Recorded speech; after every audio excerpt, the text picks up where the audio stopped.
So we're getting increasing reports out there that are definitely changing things in southern Israel now, especially for the United States.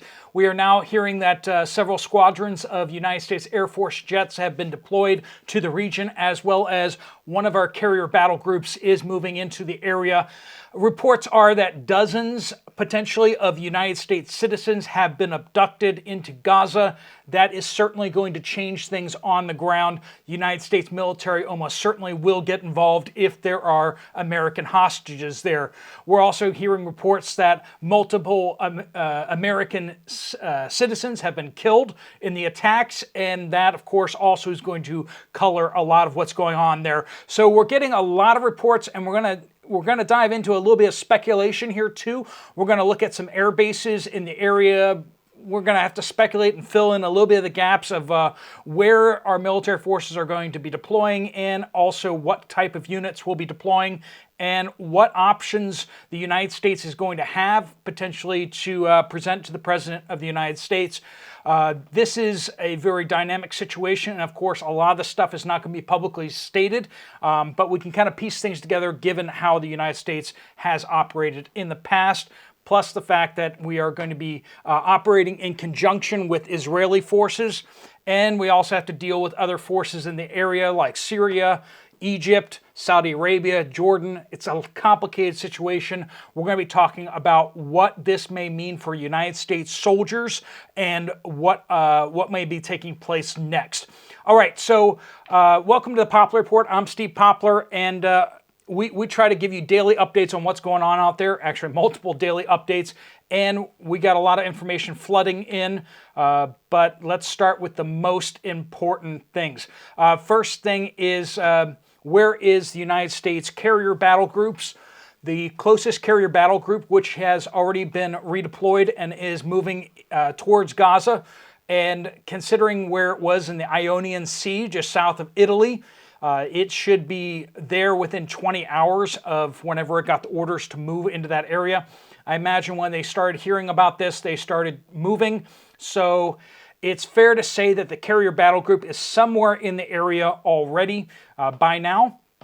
And now there's some slower parts of the ships and everything like that, and it's going to take them time to get additional assets deployed. And we're going to be talking about that. All right, so the Gerald R. Ford battle group. I was not able to confirm the ships in the battle group, but it looks like we don't have any helicopter escort carriers basically in the area, at least at this time. Now, those are highly useful for Navy SEALs as well as Delta Force to be operating off of, but we do have the Gerald R. Ford aircraft carrier. So that will be probably the base of operations for the United States.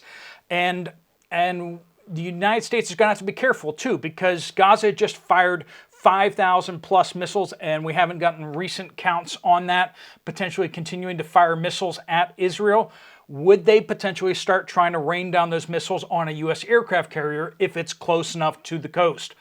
That's distinctly possible. So they're going to have to take that into consideration. They're going to have to maneuver. They're going to have to keep moving. They're going to have to not be pinned down anywhere.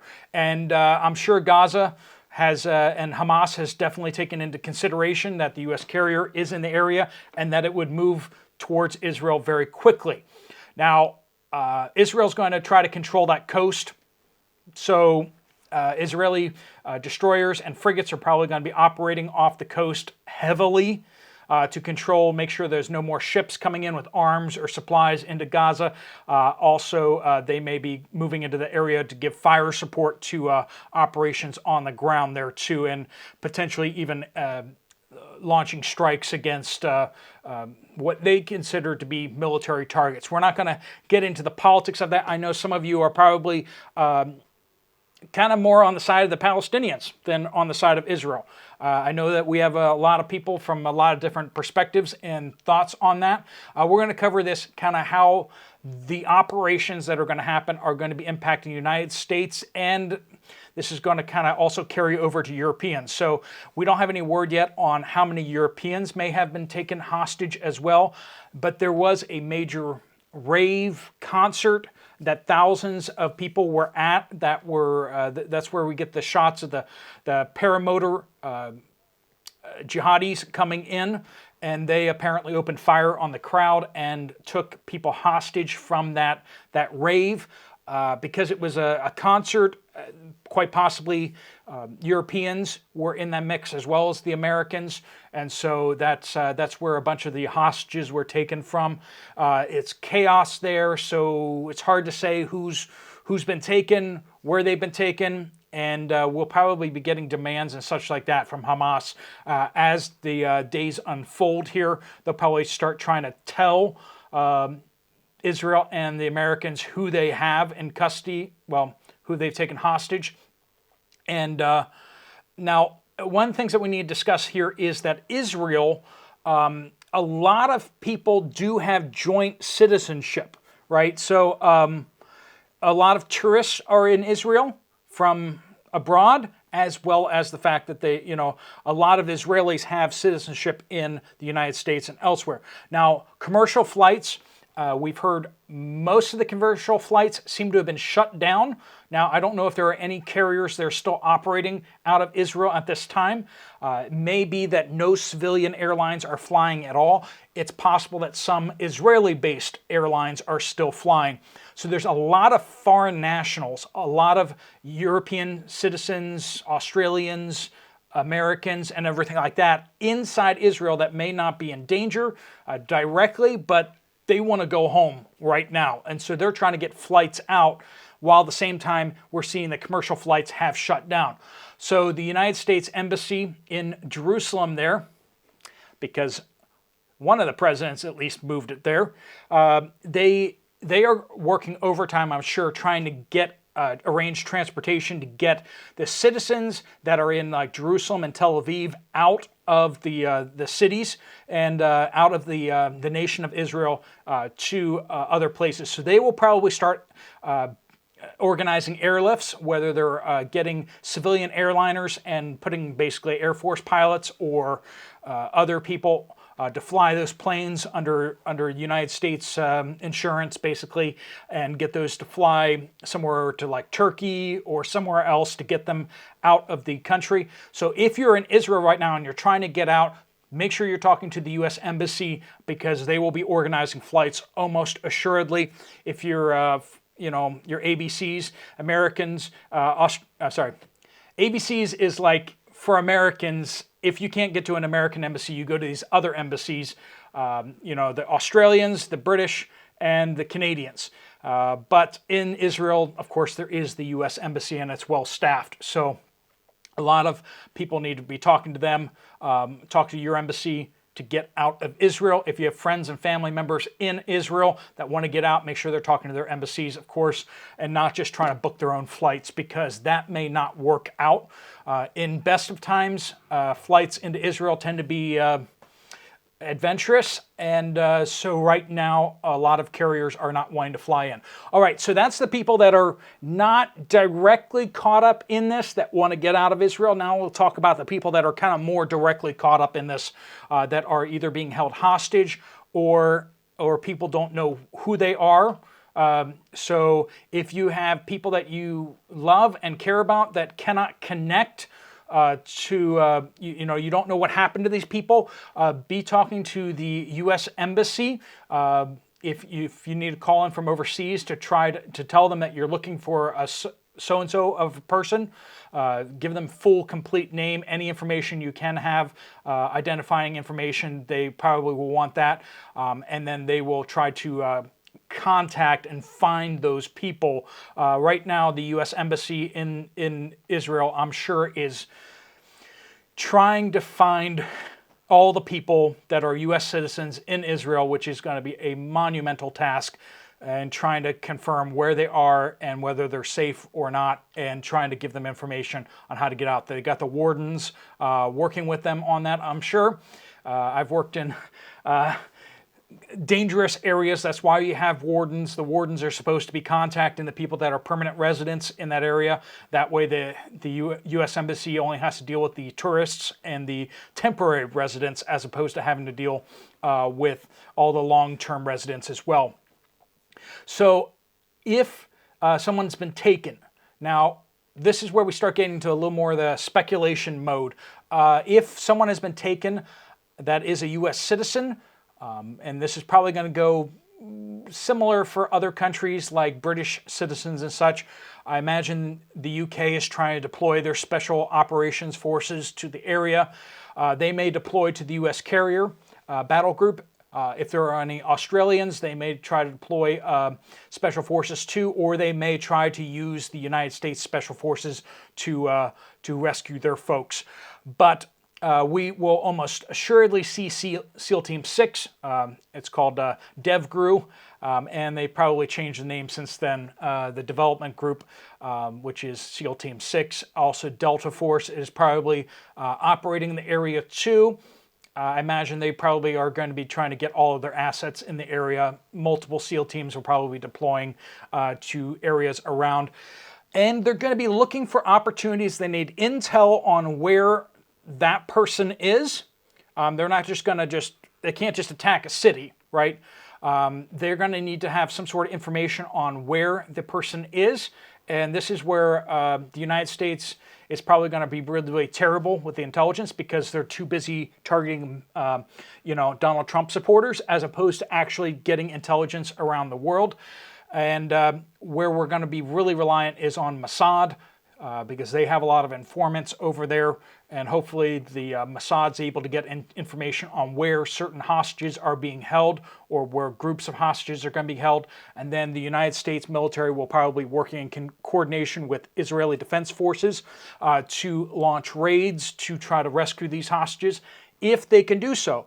But the hostages are probably going to be held in fortified bastion areas of the cities, which is going to be extremely difficult to get into, and trying to get helicopters in there is going to be really, really difficult. Sneaking in is going to be very, very difficult.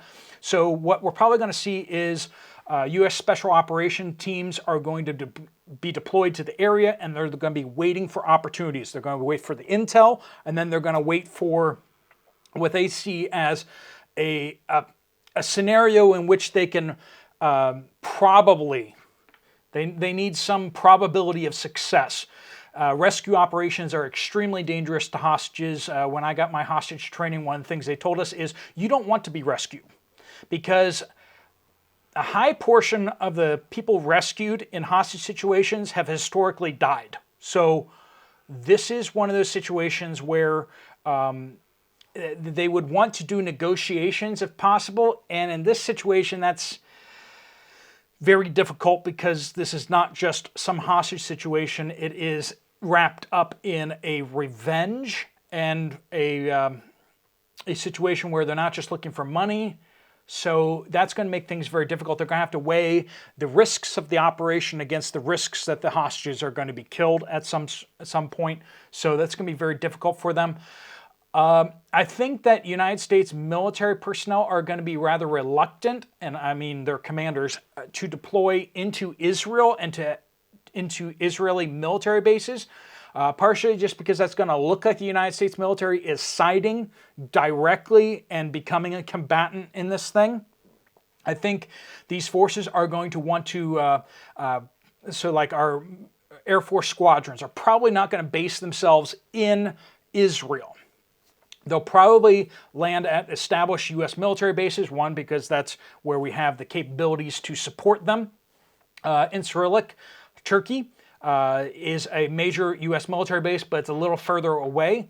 So Turkey, up north.